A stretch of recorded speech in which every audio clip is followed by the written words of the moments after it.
Erev Tov Rabotai, we are continuing with our Mishna Yomi, Masechet Shekalim. We are up to Perek Aleph Mishnah Hey. Today's Mishnayot should be Leilun Nishmat, Neria ben Svetlana, Aranbaev, and Eliyahu ben Burchai Israelov, Menuchatam Began Eden, Amen. This Mishnah deals with whether or not we may accept Shekalim contributions from people who are not obligated to give them. Afal Pisha Amru, and Memashkinin Nashim Ba'avadim Uktanim.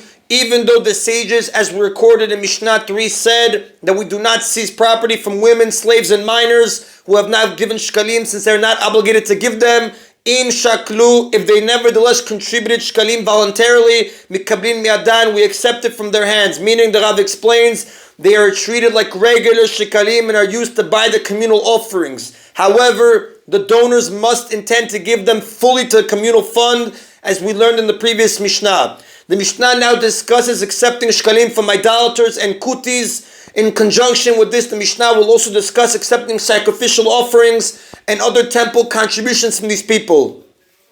If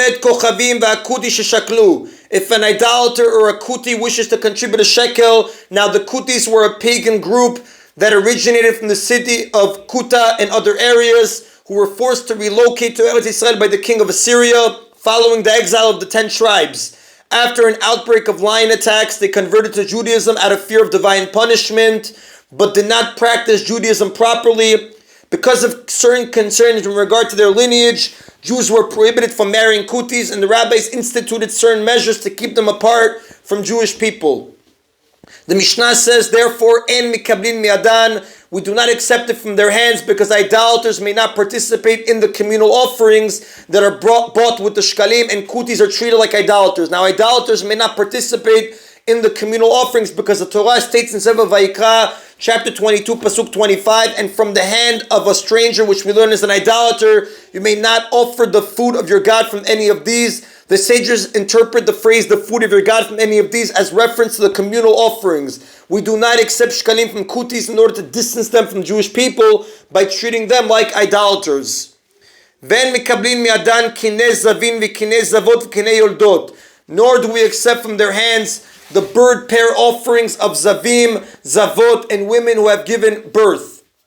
The bird pair offerings refer to a pair of either turtle doves or young pigeons, one of which is brought as a chatat and the other as an olah. This type of offering is brought by certain types of people who are tameh to complete their purification process. Zavim, we know, is a man, a zav, who becomes tameh as a result of a particular type of bodily discharge. As the final step of his purification process, he must bring a pair of birds as an offering. Zavot, zavah, is a woman who experiences a certain series of blood discharges. The woman becomes tameh and must bring a pair of birds at the conclusion of her purification process. And we know a woman who gives birth becomes tameh for a certain number of days, after which she brings an animal as an olah, and a bird as a chatat if she can afford it, or a pair of birds if she is poor. Now, we do not accept these offerings from idolaters because the tumah of zavah, zav, and childbirth does not apply to them at all. We also do not accept from the kutis, even though they are Jewish and subject to these types of tumah, because of the need to separate between Jews and kutis.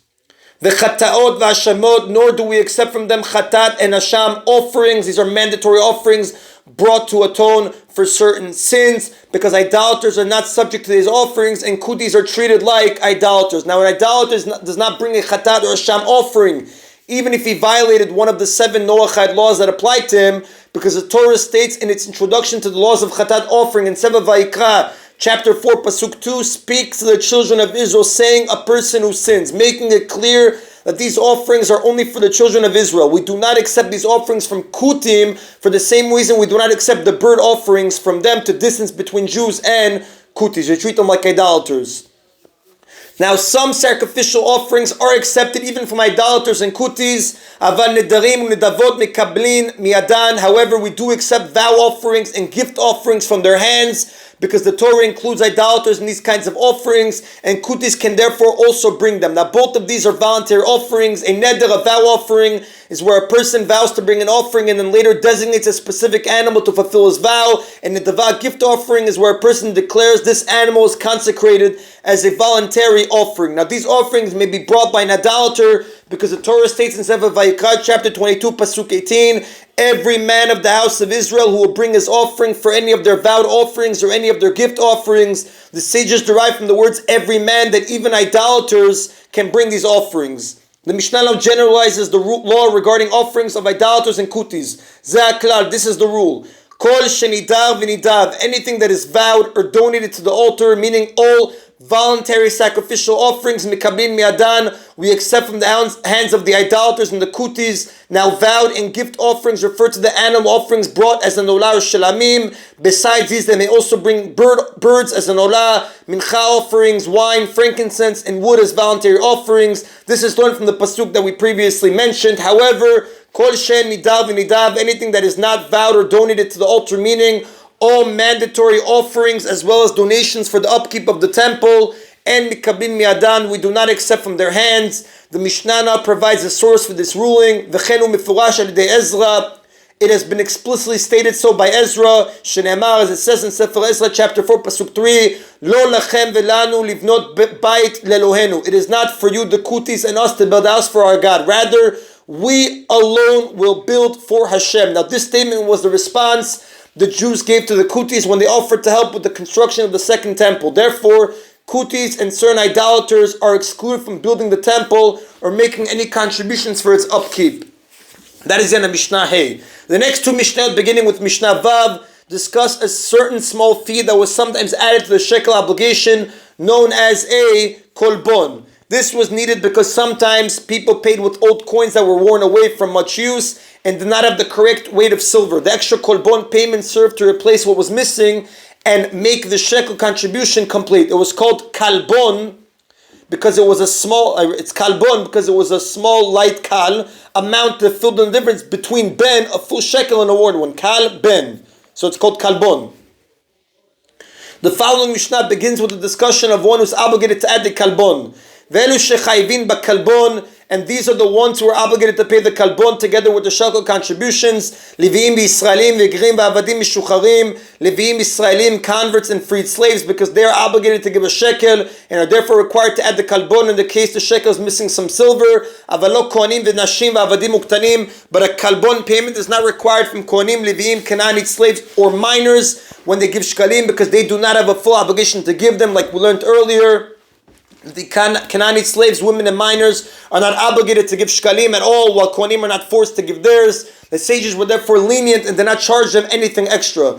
The Mishnah now discusses the law of someone who is obligated in shekalim, who gives a shekel on behalf of someone who is not obligated to give one. Hashokel al-yedei kohen, al-yedei ishav, al-yedei eved, al-yedei katan. One who contributes a shekel on behalf of a kohen, a woman, a slave, or a minor, patur, is exempt from paying a kalbon, since these people are not fully obligated in shekalim and he is giving the shekel for them. However, if he contributes on behalf of someone who is obligated to give, he must also add a kalbon on that person's behalf. Now there's a machloket tanaim about how many kalbons are required when one gives a large coin to pay for both his shekel and someone else's. V'im shekal al yado v'al yad chavero. If one contributed the shekel for himself and his friend in a single coin, he gave a selah, which is 2 shekalim, for the two of them. Now, the Mishnah is referring to a case in which both the donor and the friend are obligated to give a shekel, and are therefore also obligated to pay the kalbon. The law is as follows. The Tana Kama says, chayav b'kalbon echad. He is obligated to pay only one kalbon, because even if the selah coin is missing some silver, the single kalbon is enough to make up the difference. Now, the Tana Kama holds that the kalbon is not considered part of the basic shekel payment, but is a separate fee to cover for missing silver. Therefore, although there are 2 shekel payments being made with the selah, 1 kalbon suffices. Based on this Tana's opinion that a kalbon is not required when one pays an actual shekel coin, the biblical half shekel, for himself. Although it might be missing some of its silver, a pasuk in the Torah in Sefer Shemot chapter 30 pasuk 13 says explicitly it exempts such a payment from a kalbon. Only when one pays with some other coin, such as in the case of the Mishnah where a selah is used for 2 people, is a kalbon required. That's according to the Tana Kama. When one pays an actual shekel coin for himself, he doesn't have to pay kalbon. Since a kalbon is not always required, it cannot be considered a basic part of the shekel contribution. Therefore, in this case, 1 is enough for both of you.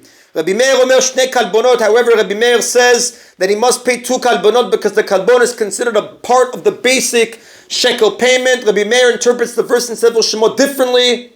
Now, since he is making 2 shekel payments with the selah, one for himself and one for his friend, and Meir says 2 kalbonot are required, he therefore requires a kalbon even for one paying with an actual shekel. Even individually, Rabbi Meir says you pay with 1 shekel, you still have to pay kalbon. So since the standard shekel payment requires a kalbon, the sages established a kalbon as a part of the basic shekel payment. Therefore, in our case, he must give 2 kalbonot for the 2 shekel payments. The Rav does tell us, Ven alachak Rabbi Meir, the halacha does not follow Rabbi Meir.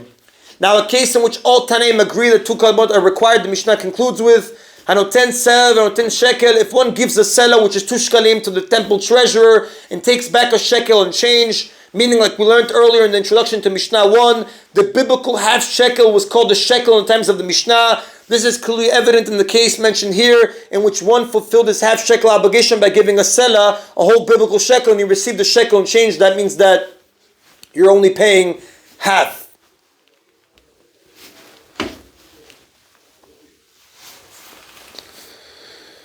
The Mishnah says again, if one gives a selah and gets the shekel back in change, chayav shnei kalbonot, he is obligated to pay 2 kalbonot because there are 2 possible concerns in regard to the accuracy of the coins. One is the standard concern that the seller may be missing some silver due to wear and tear. Another is that the shekel given as change may be slightly oversized due to the difficulty in times of the Mishnah to manufacture coins of an exact weight, and the contributor may not take the extra silver from the temple. Therefore, 2 kalbonot are needed to address both of these issues. And that is in Rabotai today's Mishna Yomi. Baruch Adonai Leolam. Amen v'amen.